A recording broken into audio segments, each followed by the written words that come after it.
ଆସିଛି ଏବଂ ଏଠିକାର ଆଧ୍ୟାତ୍ମିକ ପରିବେଶ ମୋତେ ବହୁତ ଭଲ ଲାଗିଲା।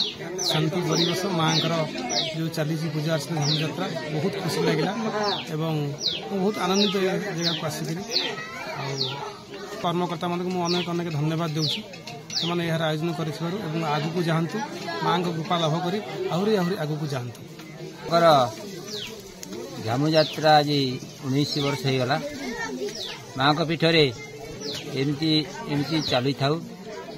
ଆଉ ସମସ୍ତ ଗାଁ ଲୋକଙ୍କୁ ମା କଲ୍ୟାଣ କରିଥାନ୍ତୁ, ଆଉ ସମସ୍ତ ଭକ୍ତମାନଙ୍କୁ ବି କଲ୍ୟାଣ କରିଥାନ୍ତୁ। ଏମିତି ତାର ଖେଳାନୀଳା ଚାଲିଥାଉ। ସମସ୍ତଙ୍କୁ ଧନ୍ୟବାଦ, ଆପଣମାନଙ୍କୁ ବି ଧନ୍ୟବାଦ। ଜଗନ୍ନାଥ, ଜୟ ମା ମଙ୍ଗଳା। ଆଜି ଝାମୁଯାତ୍ରା ଉତ୍ସବରେ ସମସ୍ତ ଅଗଣିତ ଭକ୍ତମାନଙ୍କ ମା ବିମଳାଙ୍କର ଭକ୍ତମାନଙ୍କୁ ସମସ୍ତଙ୍କୁ ଶୁଭେଚ୍ଛା ଏବଂ ଅଭିନନ୍ଦନ। ଆଜି ପଣା ସଂକ୍ରାନ୍ତି ମହାବୀର ଜୟନ୍ତୀ ସକାଶେ ଆମେ ସମସ୍ତେ ବହୁ ଆଡ଼ମ୍ବରରେ ହିନ୍ଦୁ ରୀତି ଅନୁସାରେ ବହୁ ପାଳନ କରିଆସୁଅଛୁ।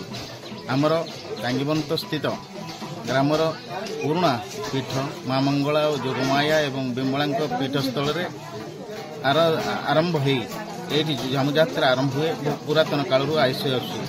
ତେଣୁ ଆମେ ସମସ୍ତେ এই ଗ୍ରାମବାସୀଙ୍କର ଦୀର୍ଘାୟୁ ସମସ୍ତଙ୍କର ହେଉ ଏବଂ ଆଶା ଉଜ୍ଜୀବିତ ହେଉ ଏବଂ ସମସ୍ତଙ୍କର ରୋଗଗ୍ରସ୍ତରୁ ମୁକ୍ତ ହୁଅନ୍ତୁ ଏବଂ ସମସ୍ତଙ୍କୁ ସୁଖମୟ ଜୀବନଯାପନ କରନ୍ତୁ।